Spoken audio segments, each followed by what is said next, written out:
ఏమైంది? మంగళాలు కలుగుతూ ఉంటేనే అనర్థాలు దూరం అవుతుంటాయి.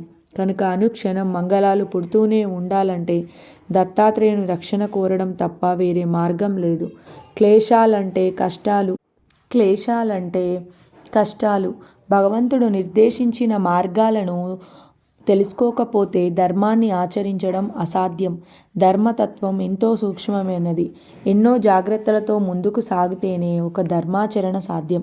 అలాంటిది అసంఖ్యాకంగా ఎదురయ్యే ధర్మాలను చక్కగా తెలుసుకోవడానికి దత్తాత్రేయుని అవతారంలో విశిష్టతను గ్రహించడం చాలా అవసరం.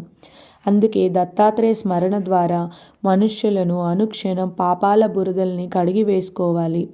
పుణ్యజలాలలో స్నానం చేయాలి. జ్ఞాన తేజస్సుతో వెలిగిపోవాలి. జీవితం చరితార్థమవుతుంది. చిత్తంలో దత్తస్వరూపం ఉన్నంతకాలం మనిషి చరితార్థుడే కాగలడని మనకు మన పురాణాలు చెబుతున్నాయి.